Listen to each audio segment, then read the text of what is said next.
kind of mark? Hello, everyone. Welcome to the Accidental Wrestling Fan.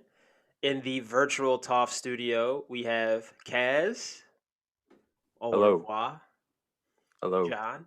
How are you? Hey, what's going on? I can't Well, believe you landed two of the biggest names in wrestling right behind you, man. Thank you guys for coming to the TOF studio, virtual studio, and joining us. yeah, Steve, always a pleasure to have you. You know, we're glad that you decided to join us and have a beer for the working man. A That's right. Sierra Nevada Torpedo or Broken Skull IPA. Broken Skull IPA. Chris, I'm glad that you're here too, fresh off the Stadium Stampede, which is amazing that you competed in since you got thrown off of a cage through, steel a couple of weeks prior to that. So it's amazing how much you can recover at age 50, 51. It's that DDP yoga. Yeah, DDP yoga and vodka. Vodka definitely helps. Yes. So today we wanted to talk about Black Wednesday, I guess people have been calling.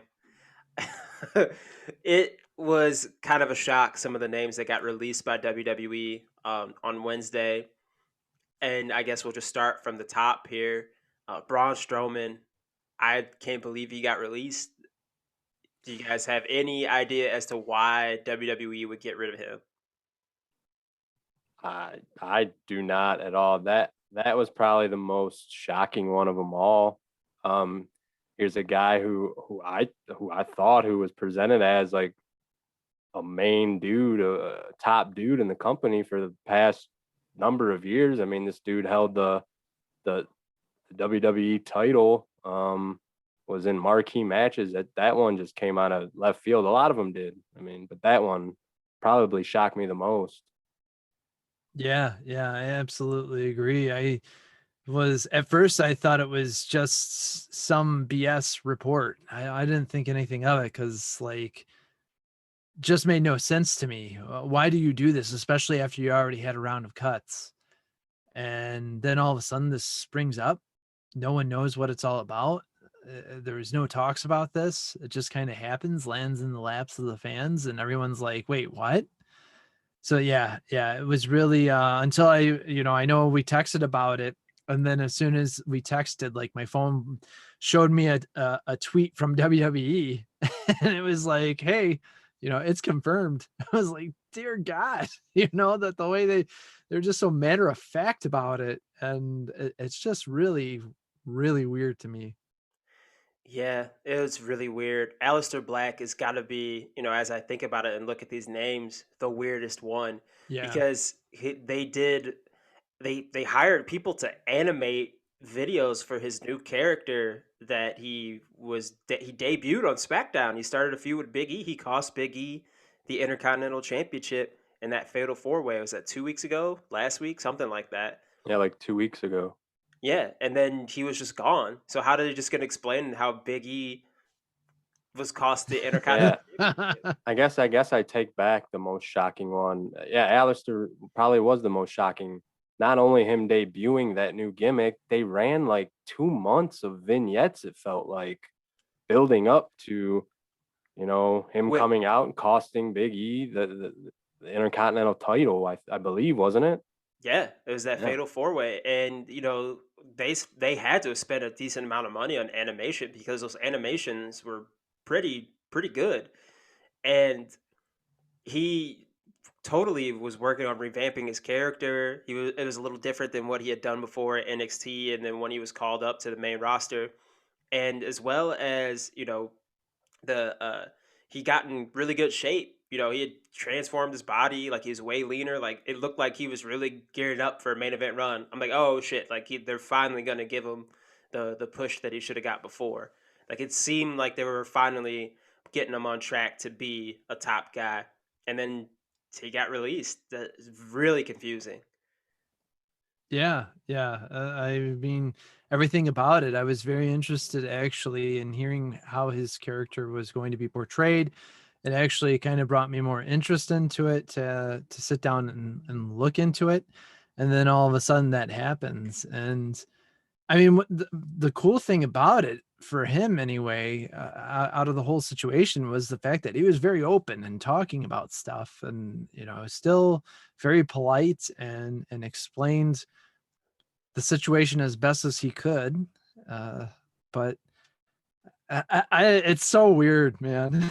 It's just those two top names. I just, seeing some of Braun's posts, he was looking great, dude. He was looking in some peak physical shape. And I thought, man, like they're going to be doing something with him soon. And then all of a sudden they're like, oh, no, the guy that we spent a lot of time on with all these vignettes and whatnot, like you said, the animation and stuff, he's gone. This So is Alistair Black's new gimmick, Joseph C. from Far Cry 5. Yeah, Alistair said he didn't see it coming. Yeah. Which is even crazier. Yeah, he explained his relationship with Vince and said, he actually had a very good relationship with them, and apparently Vince respected him because he was honest, and he wasn't pushy, but he was pushy enough. And I mean, hearing all those stories about Vince always testing guys, that's not surprising. So the biggest surprise was him being let go. Yeah, and then they just brought Zelina, right? Like, didn't she just get rehired? Yeah, that's what I heard. But did WWE say anything? Like, I feel like. Yeah, I don't know if that's confirmed. Oh, yeah. Okay. That was the rumor going around. And then things got a little, I won't say chippy, but it seemed like him and Meltzer kind of took some shots at each other a little bit, because on his wife Thea Trinidad's Twitch account, Aleister Black, well, I guess Tommy End, whatever you want to refer to him as for the purposes of this, we'll just keep calling him Aleister Black. He was on her Twitch and he talked about wrestling journalists sensationalizing things, and he said that he doesn't always get mad at the fans because the only source of information they have isn't necessarily true. And so when they get fed that sensationalized news and information, it makes them sometimes hate WWE. It makes them get upset about things that they might not truly understand or really know about. And he complimented, like you said, Vince McMahon, and said their relationship was good. And Dave Meltzer said that, he had to kiss Vince McMahon's ass on the way out, so he could possibly get another contract down the line. And it's like, dude, people have straight up told Vince McMahon to suck their dick on the way out, and he came back and gave them more money than they could possibly imagine. The Ultimate Warrior held him up for money on several occasions. Jeff Jarrett, he straight up fucking said Jeff Jarrett was fired on TV when he bought WCW, and Jeff Jarrett works for the company now. Like, he's a Hall of Famer. Like, he's not kissing Vince McMahon's ass just because he wants a bigger contract down the line. I think that's just a testament to his character and what kind of person he is. He seems like that kind of a very professional person, although that just seems kind of like a very European type of mindset. Cesaro seems that way as well. Like, I feel like Cesaro, if he was one of these people that got released, I feel like he would probably be the same way and be very polite and complimentary and just kind of take it on the chin, and of course, I would get if Aleister Black did go on Twitch and said, "Fuck that whole place. I fucking hate every single one of those motherfuckers." I would totally get it. I would understand because, yeah, he kind of got the shit in the stick on a few occasions, but I don't know. I feel like someone being professional and not talking shit about their former employer on the way out isn't necessarily something to kind of make fun of. But I guess, I don't know.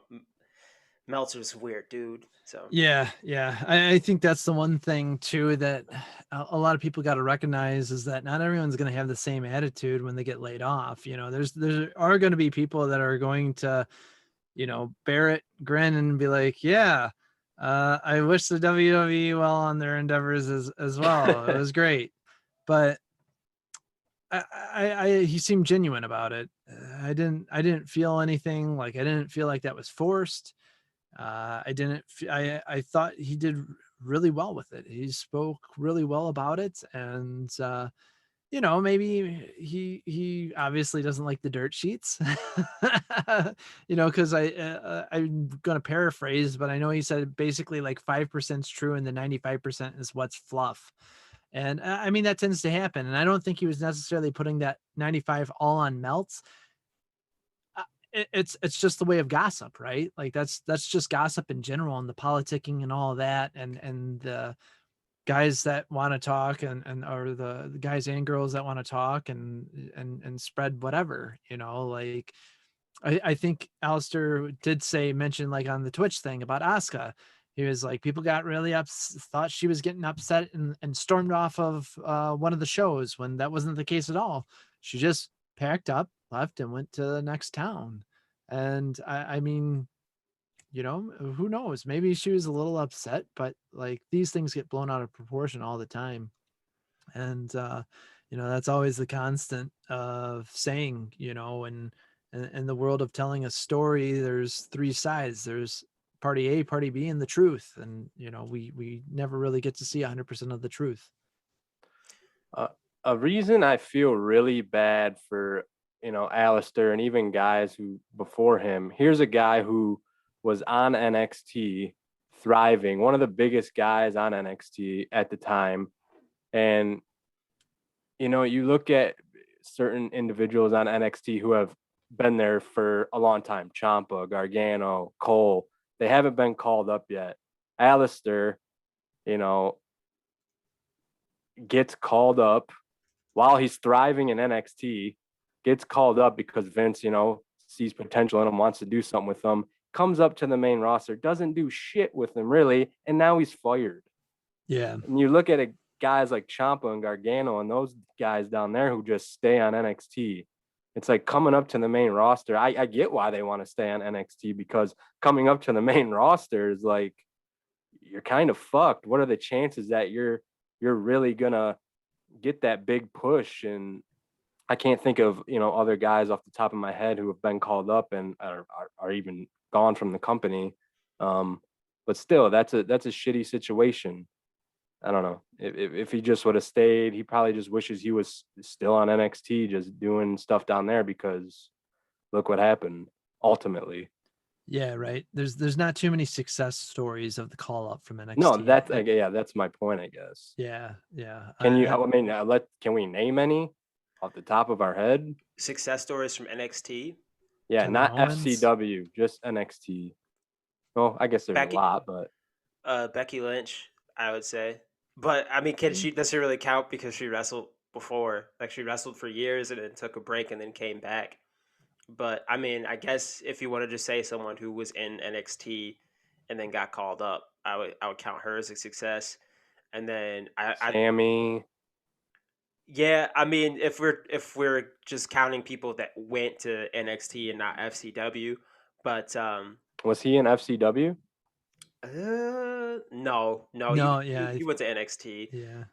A lot of the I want to say at least 2 or 3 of the 4 horsewomen went through FCW. Like Charlotte, I think, started there as like a ring announcer or something like that.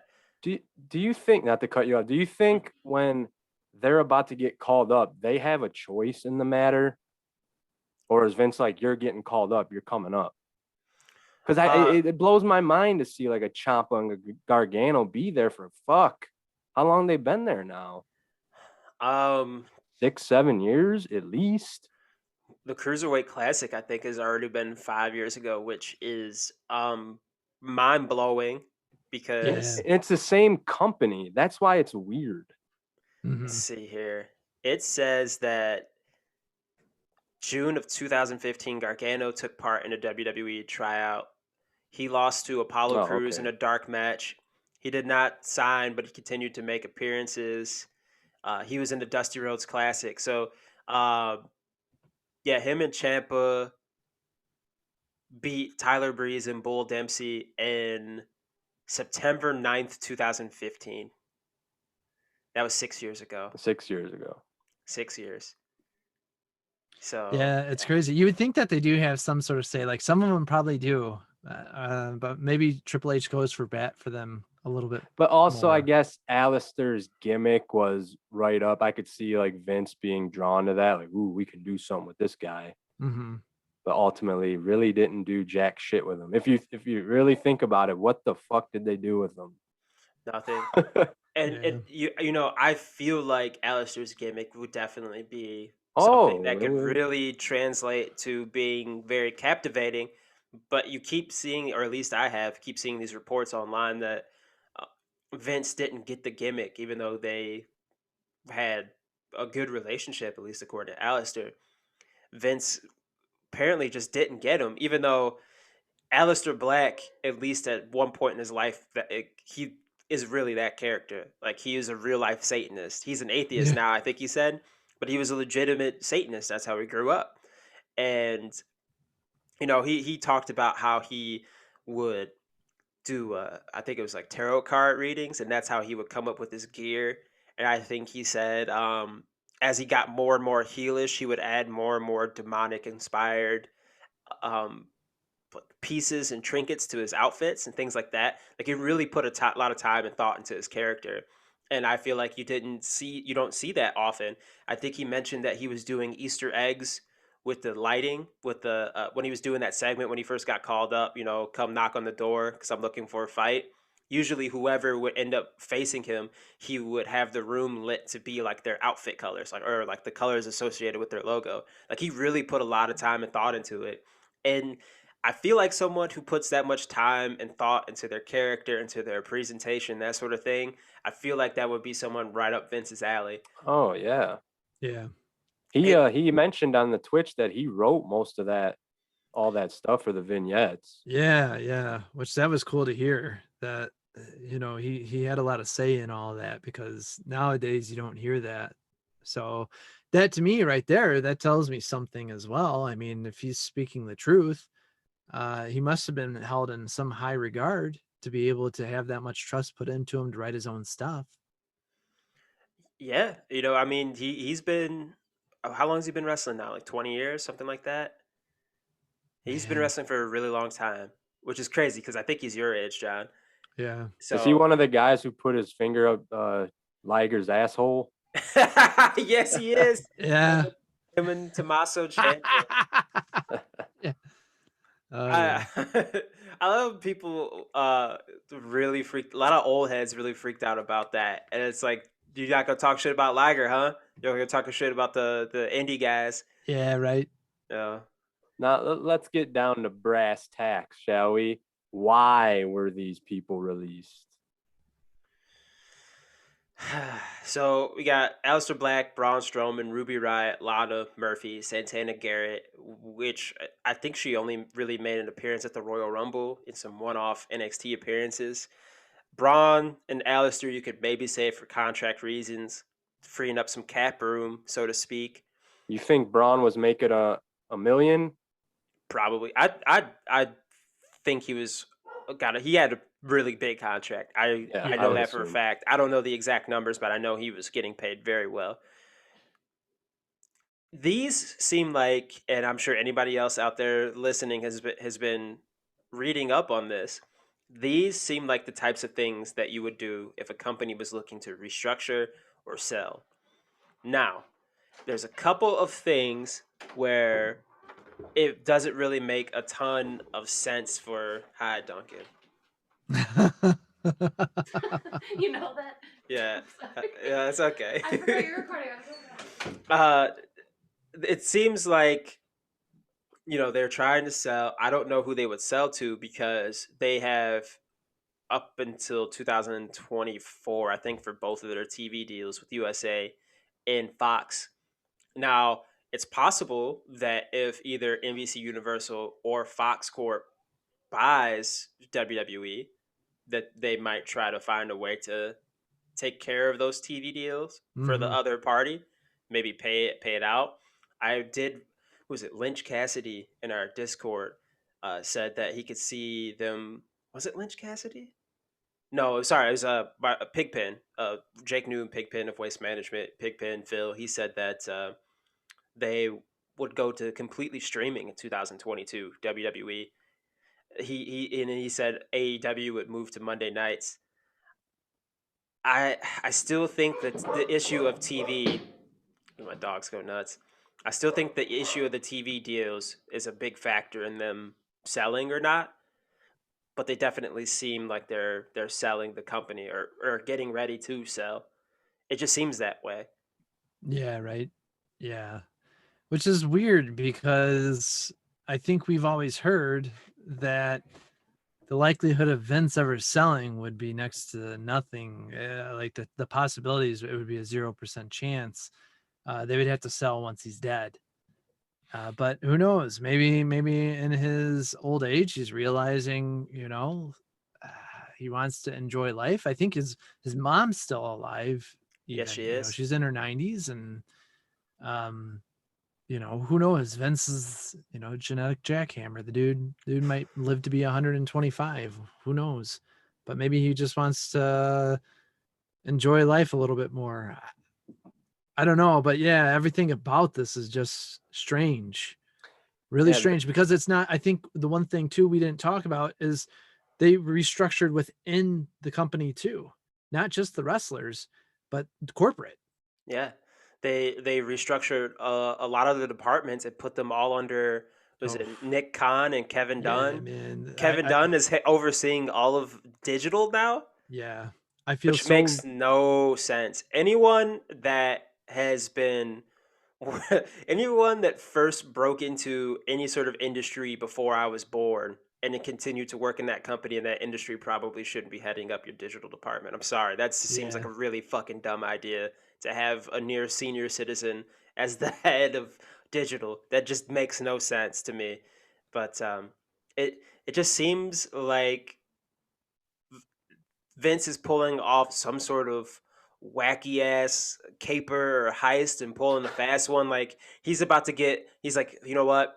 I'm not feeling great. Maybe Vince is sick and doesn't want to say anything publicly. Maybe maybe he realizes that he can't run the company anymore. He's like, you know what? If I can't run the company anymore, none of these motherfuckers are running the company. I'm selling this shit. Yeah. He's like, I'm Yeah. not letting my fucking kids Triple H have it. I'm selling this shit and they can deal with it. I'm out. Yeah. that could be, another thought that crossed my mind is Tony Khan put out that promo last week or a week or two, that It was the Friday before bizarre Double or Nothing. promo, and he Yeah. pretty much called Vince out and said, he's the forbidden door, and there he's teamed up with New Japan and blah blah blah. Maybe Vince actually heard that and it got his juices flowing, and he, like you said, Damon, is going to do something kooky. He's clearing the cap space to go, I don't know, grab some talent from New Japan. I don't know. Yeah, man. That's what Is that like. possible? Is that even possible? I know we kind of spoke a little bit more about that. I speculated, is he going to buy New Japan? Yeah, right. Yeah. And I had a little discussion on Twitter with Tomas, and he was running it down because I didn't know how much, really. I knew Bushiroad owns New Japan. Mhm. And they're like a video game company or something like that. Yeah, Video like game and card cards, and games. they do. Yeah, they do a lot. And But they bought New Japan. John, you go ahead. yeah. No, you texted us like the numbers. Yeah. So, I had looked into it and I said, well, what's feasible? Because I mean, even Bushiroad, like, even though they do well, compare that to WWE. I mean, WWE in 2019 made close to $1 billion. So, and New Japan in 2019 made around 50 million. So, to me, that's not far fetched. Now, the one thing that I don't know about, and I mentioned that to you guys in the text too, was certain countries do have certain laws. And I think because we live in the US, we're not really, it's kind of mind blowing when we see or hear something like this. Like, for instance, Trump with the TikTok thing, like, hey, either it's banned or you fine US people. Other countries do have some sort of laws like that, protection laws for their businesses. I don't know off the top of my head how Japan factors into that, if that is something like that where they would allow a US company to come in and absorb a Japanese company. I'm a little I'm not as educated in that sort of law, and I'm not educated in that sort of corporate policy or anything. So I'm wondering if it's feasible, or if somehow they can still, there still might be a partnership with New Japan. It still runs as its own thing, yet it's under the WWE umbrella. I don't see that, honestly, as too far fetched as a lot of people were thinking, because I mean, It it seems wasn't like until it's not to cut you off, but it seems like New Japan has wanted to expand into the American market over the Mhm. past couple of years. Yeah, That would be, I think WWE being partners with them would help greatly with that. Yeah. But I will say New Japan has definitely in the past not felt like they've gotten the most out of their deals with American companies. hmm Like the legendary "fuck Jeff Jarrett" quote by Gato. yeah, Yeah. yeah. No, you're absolutely right there. I think time and time and again they've been burnt, and And I think that's maybe why they tried to break in on their own, but yeah, it right, seems like it hasn't really worked for them so far. yeah. Yeah, and maybe they were testing the waters with AEW and Tony Khan, but ultimately they might. You know how I was joking with that, how Tony Khan basically said, he talked with people at New Japan and said, "Hey, should I do this promo?" And they're like, "Oh yeah, go for it, go for it," so that they could sit back and laugh and finally kind of have a moment for themselves and be like, "Fuck all of you, man," and take off. Dude, that Tony Khan, I mean, I know it was like just an internet thing, but that was such a strange promo. It was, man. First of all, I hate that he jacked the Forbidden Door thing from Tanahashi. Tanahashi said that it was like the Forbidden Door between New Japan and AEW before he faced, I think, Jericho. And they did the whole stipulation: if Tanahashi beats Jericho, he gets an AEW title shot. And so it put a whole lot of buzz and heat behind that match, because there's like, okay, well, there's no way Tanahashi loses. Was that Wrestle Kingdom? Yeah. There's Was it no a way. couple years ago or last year? Yeah, there's no way Tanahashi is going to lose to Jericho at Wrestle Kingdom. There's no way. And then Jericho ended up fucking tapping him at Wrestle Kingdom with the Lion Tamer, which is crazy. But that relationship, like them kind of talking about the talents, intermixing again and being shared and all that, that whole thing was the Forbidden Door, because the relationship had kind of gotten bad between New Japan and then pretty much all of the elite guys, the EVP guys in AEW. Tony Khan and AEW themselves are not the Forbidden Door. It's just, yeah. No, I that don't know was why he said that. That's just so. I guess I know it's nitpicking or whatever, but I don't know. Something about him talking like in a character form, other than like the initial paid ads on Impact, kind of was like, aren't you supposed to be good at talking? You're a billionaire. Oh, he's the worst. Didn't yeah. he also mention that promo like, "Oh, I've got Ren Narita over here and Yuji Nagata, and I got the US IWGP champion over here, blah blah blah." Yeah, that's cool, dude, but you ain't got the big stars over there. Yeah, Ren Narita like just got The done with young Excursion. lion. And he was like bragging about that. I'll believe the Forbidden Door shit when I see fucking Okada show up on Yeah. Dynamite or Naito or Jay White or something. And maybe that's not even possible right now to do that with those guys. I don't know. Traveling. Well, it must be. I mean, Nagata and shit came over, so I guess they could if they wanted to. Kojima's been doing Yeah, NJPW Impact. Strong and Impact, so I guess on maybe like a smaller scale, some of those guys can get over here. Things in Japan right now very. I can't really speak from too much certainty. It seems like things are kind of just strange over there in regards to like Mhm. travel and Yeah, with everything COVID. happening with COVID. Yeah, Yeah. it's very weird from everything that I've read. So The I'm not too pandemic deep. has really hurt New Japan, I think. The Yeah. whole product as a whole is just kind of just It hasn't been good. I feel like it's hurt pro wrestling all around For sure. really badly. I think it's hurt New Japan the worst. Phil said he made a good case for the pandemic really fucking over the NWA. The NWA, I felt like had a lot of goodwill and buzz behind it because of They don't count. Power. Come on. Nick Aldis is just walking around with a 10-pound gold prop. Look at me. Please look at me. Look at me. I am important. I talk very loud. I watch 1983 Ric Flair and Ted DiBiase promos. I am important because I wear a suit and I suddenly have a Southern accent. Nick Aldis promo, 2021. Oh, man. Why does he have a Southern accent? Can anyone explain that? It's really weird. Because it's the NWA, brother. Yeah. Brother.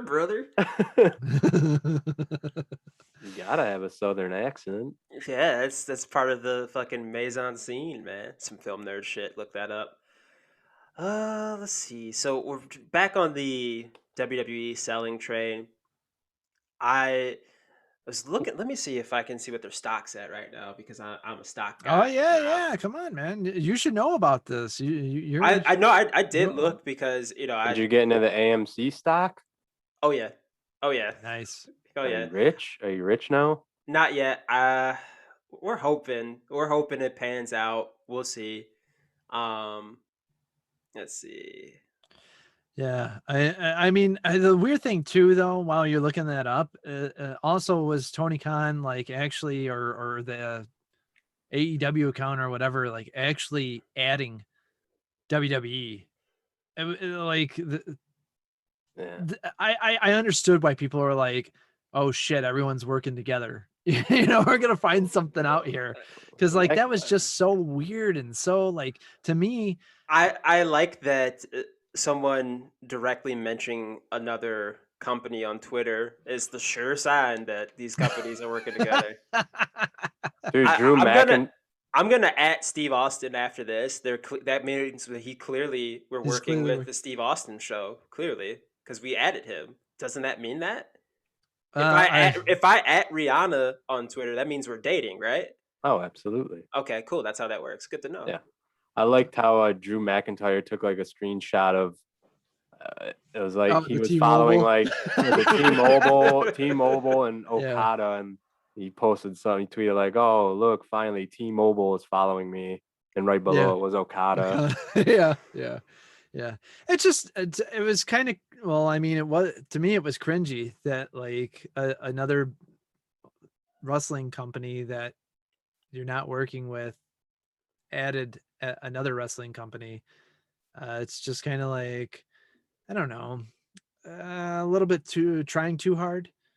That promo was trying too hard. Yeah. I mean, way too hard. The whole thing. Cause I mean, I don't know. I've never seen like Ford and GM and Chrysler, do that. Maybe there's a joint thing as a press release or whatever. That's one thing. But like, I mean, anytime, someone from another fast food tries to at Wendy's, they get burned, which is funny, but like, that's what Wendy's is known for. I don't know the AEW account to be like that. Usually they're pretty interactive, and it's not uncommon for them to actually retweet other things from other wrestlers and stuff, especially like when Brody Lee passed, they retweeted WWE's account, and they retweeted a lot of the other wrestlers and stuff, which I thought was nice. But like that moment was really weird, cringy to me, because it was just like, that's something I feel like WCW would have done if Twitter was around back in the day. Could you fucking imagine if Twitter was around during the Monday Night Wars? Oh, dude, I saw a hilarious post. I think James Stewart posted it, reposted it on Facebook. Shout outs to him. Where like he was like, back in the day we didn't have Twitter, so we had to write our stupid nonsense on a sign that in hopes that it would get on TV. And it showed like someone posting their like Destiny Childs and TLC are lesbians at a wrestling show. The sign made no sense, but it was so funny because it was like, holy shit, man, that is totally like Twitter sometimes. You just randomly scroll in whatever's happening. and you just see some random bullshit. And you're just like, what the hell's going on? It's like I feel really bad for those guys and girls who got released, but at the same time, wrestling is in a weird, kooky way right now, and it's Mhm. kind of exciting because I'm sort of on the edge of my seat to see, well, what the hell is going to happen next? Like, what is going to happen? So Yeah, right. I don't know, especially with the fans finally coming back, and so I mean, we'll see. Yeah, yeah. If anything, I think a lot of people are going to be excited to see where all these talents go to and what they do, and you know, hopefully we see more of these kind of open contracts, and you know, hopefully Sure. Impact doesn't get nearly as screwed as it seems like they've been getting compared to some of these partnerships. Apparently, I was reading this earlier. Apparently, the X Division Iron Man match is fantastic with Josh Alexander and TJ Perkins. Oh, Apparently, sweet. like a lot of praise within the industry for that match, which I mean, I guess it would make sense. Both those guys are very good at wrestling. Say what you will about TJP as a person, but he is a really good wrestler. And the way they did that match though is because they know that people like me, I don't have the attention span anymore to watch a straight up 60-minute Iron Man match. So I think they started it on BTI, and then the last few minutes of it will be the opening of Impact. But I think they have a way for Mm. people to be able to watch it, watch the whole match later down the line. I think it just finished because it's 9:30 Eastern right now, 9:34 Eastern as we record this. So I'll have to make some time to go out and watch that. Even though I still need to watch the Tracy Williams Tony Deppen TV title match that was apparently really good that ROH Oh put on yeah. their YouTube Yeah. channel for free, because I am terrible at watching wrestling now. I To be honest, I just watch clips of Double or Nothing. I'm you now, John. Like how we used to talk about shows. Hey, yeah. Welcome to my life. Yeah. That's basically been it. Which now I know off air I just said, you know, it's not uncommon for me to watch movies and stuff at twice the speed, but I even did that with Double or Nothing. Like I waited the next day, tried to avoid as many spoilers as I could and just watched it at twice the speed. And you know, it does affect the wrestling match compared to watching a movie. Like I can still get that same kind of feeling with the movie, whether I watch it at regular speed or not. But watching a wrestling match at double the speed, it's just like, whoa, these guys are really going, man. This is a great match. And then people are like, what match did you watch? Like, oh yeah, yeah, that's right. Dude, could you imagine watching like a Shingo match or something, like guys that move real fast at two times the Yeah, speed? That'd yeah. be hilarious, actually. Imagine watching a Dragon Gate match from like 2006 at twice the speed. It would be out of control how fast those guys are moving. Yeah, right. Yeah, no. And I mean there are those moments too, right? Where it's just like okay, well this is too much for me. I got to slow it down to actually watch it and appreciate it. But yeah, it's crazy. There's so much wrestling. There's so much wrestling. It Oh, blows my it's mind. ridiculous. You know, Dominions Sunday. yeah. Fuck, Yeah. I didn't even know that. I Yeah, forget. right? We talked about it last week, and I already forgot that it was Sunday. Yeah. Because Mm. something else was supposed to have just happened. The Tokyo Dome is supposed to happen tomorrow, right? No, I don't know if it's happening. No, I mean it was supposed to have Oh been yeah, happening. Supposed yeah, I to, think so. yeah. Yeah, Wrestle Power Series or Dude, something if like that. Shingo loses again and doesn't get the belt, like what the fuck? He's just the new Goto then. Yeah, that would be ridiculous. They got to try something different right now. They're just They gonna have put the to. belt on Okada, who's apparently banged up. Like, I don't get it, man. I wouldn't understand it. Yeah. Um, Oh, where do you hang on real guys? quick. Oh, go ahead. I'm sorry, I cut you off, Kaz. I finally got the stock pulled up. Oh Uh, yeah, I forgot. 56.77 right now after market. The stock is up 1.36%, and the analysts on here are saying to buy it. 53% of the analysts saying buy WWE stock. So we'll Yeah. see. Yeah, I would think so. Right now anyway. Yeah, I I've been contemplating getting some. But we'll see how this AMC action shakes out for me. But I've been making some good investments. I invested in an oil company while also investing in a electronic fleet company. So I just like am very, very much not not morally sound when it comes to my investments. It's like one company's destroying the environment, the other one is like literally have giant mechanical arms come up and tear a hole in the ozone layer. So like it's just their CEO is just taking cans of like fossil fuels and just clanging them together like Stone Cold Steve Austin, and then just pouring it right into the fucking crust of the earth, just like fuck this planet. So that's I'm just trying to get rich though, bro. Like, I'm trying to be. I'm not trying to be the $1 million man. I'm trying to be like the $100,000 man. Just like enough cash to pay off my student loans and Oh God, yeah, put some right. money down on a crib and live in the woods and not have to talk to anybody except you guys on Zoom. Yeah, yeah, I hear you. That's the new American dream. Just be far away from people as possible. Yeah, man. COVID's taught me anything. It's that. I'm not ready to go out and hang out with people anymore, man. I'm just not. Dude, I went to my uncle's birthday party. Just a quick aside, I went to my uncle's birthday party this past weekend, and I wore my mask. I felt like fucking Sting in the rafters, just like keeping my distance from everyone. It's like that gif or that Yeah. picture. It's like Photoshop that looks like this little bee's face on fucking Sting's body in the rafters. Yes. That was me. It's just like, oh man, this feels so fucking weird. Where was it at? It was at my grandmother's house, my family's house. Oh, It was okay. it was outdoors, and I believe most of the people there in my family were vaccinated, at least so they tell me. I just wore my mask the whole time though, because it just, I don't know, it felt weird. I feel like I've lost a lot of my in-person social skills too because of all Oh, this. yeah.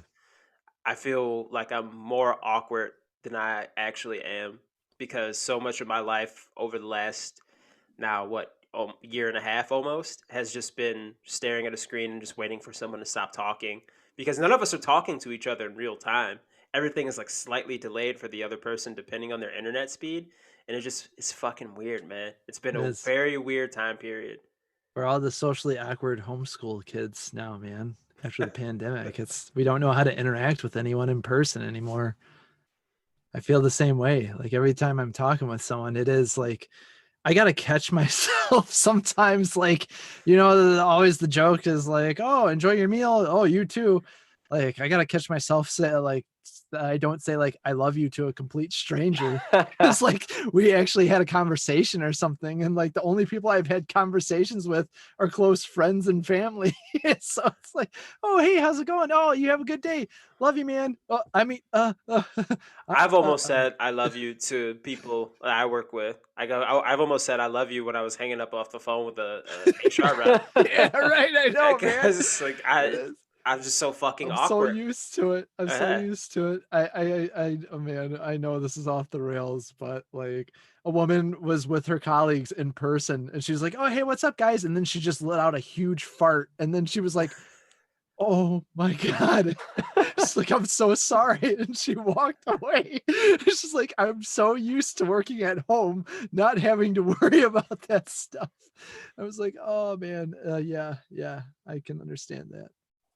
So yeah. We all Well, didn't get to wrestle in a ring. yeah. Well, Vince McMahon's gonna have to send us to the performance center to get used to talking to people face to face again. Apparently, one of the cities announced is Detroit, part of Hell that yeah. 25 tour date thing. They're gonna give us a fucking whack ass house show. I think it's all Raw and SmackDown. I don't even think they're is doing it? house shows. Is it? I think I'm it's pretty sure I knew that they can't. were saying Don't quote me on that, but that's what it Give us a seems like. fucking pay-per-view, bro. I want a man. pay-per-view. I'm tired of all these fucking SmackDowns and house shows. Was it Hell in a Cell? Was that the last pay-per-view we got? Yeah. Yep. Yeah, almost 4 It's years been a ago. while, man. Yeah. When was that? Hell in a Cell Hit up. 2018 Gosh. with the incredible Usos New Day match. Yeah, right. Kevin Owens. Let's see, 20. Yeah, Wow, was it Nakamura, Jinder. Was Wow, 2017. 2017. I thought it man. was 2018. Holy shit. I can't believe Little Caesars Arena's been open for 5 years now. Jeez, man, that's crazy too. What the fuck? Let's see. The card was Gable and Benjamin versus the Hype Bros. Let's That's see. right. Mojo and Zach, no longer with the company. This should be fun to do this with. Oh yeah. Usos, New Day. It was Big E and Xavier in the Hell in a Cell for the tag titles. Fantastic match. Randy Orton versus Rusev, who's no longer with the company. We watched Baron Corbin win the United States Championship from AJ Styles and some Ty Dillinger guy. I don't think he's in the company anymore.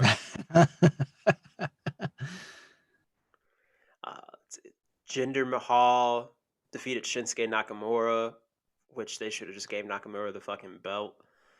Charlotte defeated Natalya. Natalya was the women's champion for some reason.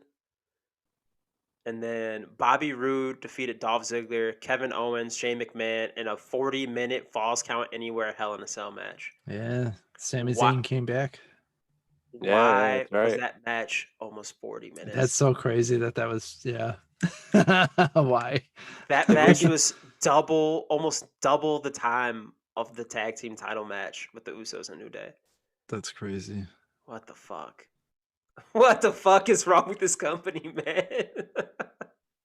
Why do they do such weird shit, dude? Why do they do any of the shit that they do? Braun Strowman won the world title or one of the world titles at WrestleMania last year, and then a year later they're like, get the fuck out. Yeah, man. Why? That's the puzzling thing about it. Why? I have no clue. Where I have do no we see clue. Braun? Where do we see Braun at? Where do we see him end up? Ultimately back? Or does he actually test the waters? I'm shocked. I wouldn't be shocked if they tried to just be like, you know what, we'll restructure your deal. You know, if you want to come back, you know, we'll put you at a. I would, if for a guy like Braun, I would say, you know what, you're very viable, but obviously kind of not. I don't want to say worn out your welcome, but he got really stale really fast because it's their fault. They buried him. They should have put the title on him about 4 years ago, I think, when he was doing "I'm not finished with you" thing with Roman. I feel like they should try to restructure a deal, bring him back for a little less money, but then give him less dates. They don't have him be on TV as much. Like I would say give him like a Brock Lesnar type deal to make him more of an attraction, so that way he can come and go as he pleases. I think it would be better if they had a core group of people, kind of like a John Cena, Undertaker. I'm trying to think who else fits that mold. Where it's just like a core group of like 5-6 people that only come in. Triple H, they come in and they have some big matches a couple times a year, and they can kind of come and go between, I would say, even all 3 shows if they wanted to, instead of just having like Braun be on TV all the time. Like you can't. I feel like a guy like Braun you couldn't have on TV all the time. Like you can't open a Raw with a fucking Braun Strowman 15-minute promo. That's not gonna work, brother. So I was kind of thinking about this at work earlier. Like I was thinking like, when's the last time like New Japan or, you know, any promotion in Japan really had a real over strong big guy? New Japan, like a monster big guy, like New Japan, of course. Bob Sapp. Yeah, Bob Sapp, I think. Yeah, man. Bob Sapp. Like they don't even have any big guys in that company, No. really. Like big monster big guys. What, like Bad Luck Fale, and he fucking sucks. Let's be honest. Was Vader? No, he was All Japan, correct? He was Scott New Norton. Japan, then Scott All Norton. Japan. Flash Norton was New Japan as well. Vader started New Japan, then All Japan, then Noah. Then Braun would probably never go work for Japan, maybe, but you know, a big he would be perfect for Japan. Heel in back Japan, in the day. like Braun, yeah, for sure. Yeah, man. Maybe Yeah. not so nowadays, but Yeah. back in the day, absolutely. But I ultimately think he comes back to WWE. Yeah. Yeah. Yeah, I agree. I know that he's even said in past interviews that like whether he got let go, the next week or 10 years from now, he was retiring with WWE no matter what. So I think they would have to offer him a lot of money to go somewhere else. But I think he's also another guy. Hopefully he was smart and saved a lot of his money. Especially with some of his comments during COVID with some of the independent wrestlers. Yeah, that one kind of came back to bite him in the ass. Yeah. Whoops. That one came around and said, "Choo choo, big man." Yeah, they were actually playing a fucking train horn at one point during that spot. What is wrong with this company? They have like the gun sound effect when the gun ricochets off a wall in a movie. That starts Ricochet's theme. Alistair Black, when he had his original theme, had like a creaky like coffin sound effect. Yeah, man. Yeah. Like His he's gimmick not is a like vampire, guys. He's not Yeah. Dracula. What the fuck? Like, I don't get this company, man. Yeah, I don't either. I can't believe Vince didn't get Alistair's gimmick. It can't miss, in my opinion. He's literally perfect. a Satanist. Yeah. Yeah. Vince knows a lot of those, man. So Oh, sure. And reptilians. those big, Bohemian Hollywood Grove. It's Yeah, weird man. that Vince doesn't get Alistair's gimmick when Alistair's gimmick is just to worship him. elite. His gimmick is Vince. Yeah. That's actually Vince. I don't get it. Vince is starting to look like fucking Dracula. Yeah, man. The fucking Gary Oldman Dracula with the big hair. Fucking Bela Lugosi Dracula. Oh, Man, he might be sick. You know what I mean? yeah. He wants to see who it knows? sold before he ultimately meets his demise in a limo. And then his evil brother takes over the company. Unfortunately, his evil brother passed away a couple of years ago, didn't he? Ooh. Oh, I didn't know that. Or maybe Yeah. we talked about that and I'm Yeah, just right. forgetting. You remember when they teased Rod McMahon being the general manager of Raw back in 2002, and it ended up being Eric Bischoff? But they said there's rumors that Vince McMahon's brother, Rod McMahon, could be the general. And I remember asking my brother, "Who's Rod McMahon?" That kind of got me going because I was like, "Oh shit! Like, does Vince have a brother who's like in business but just kind of stays out of the limelight?" But no, he did have a brother, Rob Yeah. McMahon. I think it was his younger brother that passed away. And then let's see, who the other wrestlers were? Ruby Riott, Lana Murphy. I feel like pretty much everyone but Braun could go almost anywhere. Yeah. Like I feel like Ruby will. Well, I hopefully think that she'll make a success out of this. Lana, I feel Lana could even do something outside of wrestling. She just kind of seems like that personality where whatever she does, she can succeed in it. Are her and Miro still together? Are they like married still? Yeah, there's some merit. she actually Okay. tweeted just recently, right after she was let go. She's like something along the lines of like, I know this is random and not planned, but I want to congratulate my husband on winning the TNT championship. Oh, that would be corny if she So- went there and joined up with him, I think. Yeah. It almost seems like it's going to happen, but I don't want it to happen. They'll just do another But- fucking cuck gimmick. Who's a big black guy that Lana can sleep with in AEW? Hobbs, he's going to get into a thing with Hobbs now. Maybe they could set something up with Moose if he comes and feuds with Kenny Omega. Yeah. Ruby Riott, she could fit in, I think, anywhere. I could see, Santana Garrett, Ruby Riott, Lana, if they wanted to. Ring of Honor's got an opening for the Ring of Honor Women's Championship division. I think they've got a tournament coming up. That's wide open. Maybe if you feel like the playing field's a little too crowded in Impact or AEW, that's an option for sure. But Santana Garrett does have some ties to Impact. She's worked there before, so it's possible that she could go there. Yeah. And then, like I said, Ruby Riott's really good, so she could go pretty much anywhere she wants. Um, I could see possibly, Ruby being a contender for Britt Baker's championship. I think she would be a nice foil. And I Yeah. think also, I know people would probably get a little pissed that AEW would bring in an ex WWE person and hotshot them towards the title, but Britt's kind of beat everybody already.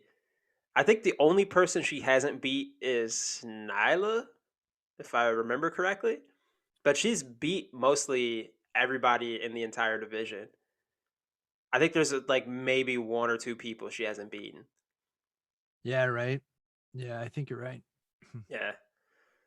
And then Murphy, he's a guy I would love to see him go anywhere. I feel like Yeah, man. I feel like him completely unchained could really, really, He's so good. he's really fucking Yeah. good. He's really fun. Yeah. He's really good at the wrestling. Yeah, he's very good at it. I've seen a lot of people say, "Oh, Murphy could go to New Japan's junior division." You think they're gonna try to pass him off as a junior?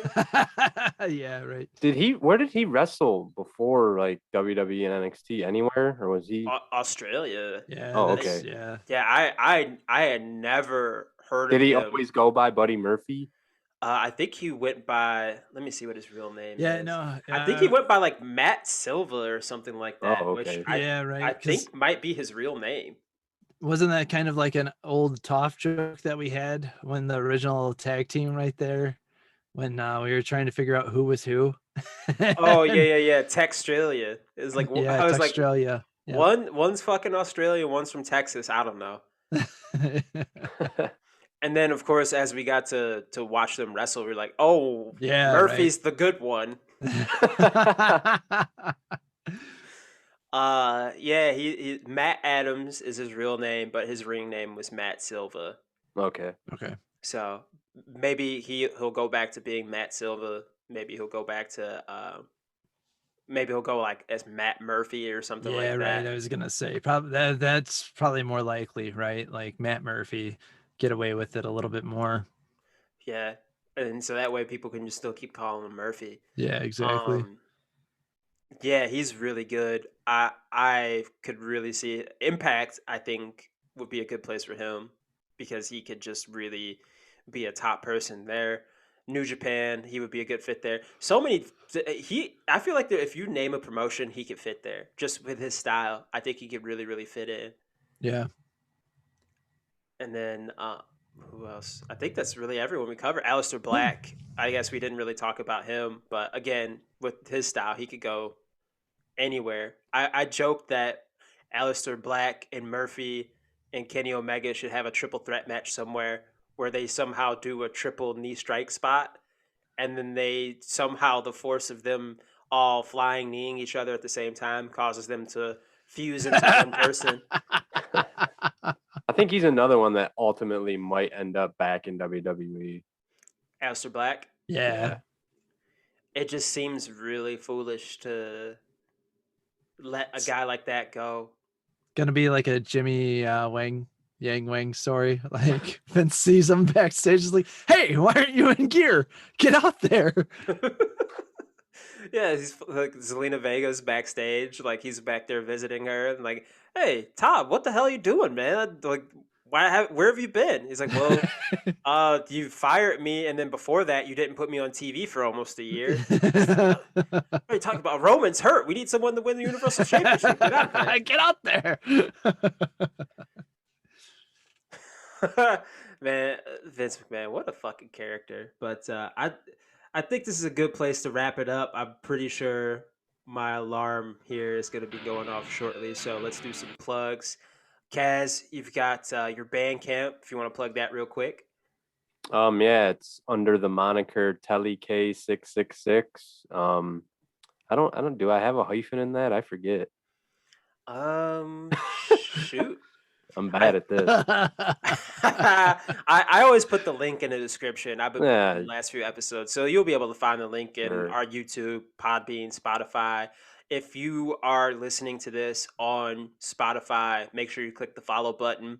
If you're listening to this on iTunes, make sure you like, subscribe, give us 5 stars. And then if you're watching / listening to this on YouTube, make sure you give us a thumbs up. And there's that alarm. Make sure you give us a thumbs up.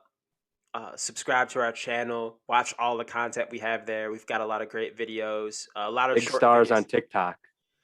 Oh, dude, TikTok is our best platform. We've got like over 40,000 views or something like that, 50,000 views. And it's Yeah, all man. thanks to John Cena and Sting, which is That's funny right. because those are the last two fucking people I would ever thought that would be one of the most successful things I've ever done as like a quote unquote content creator. So thanks guys. I appreciate that.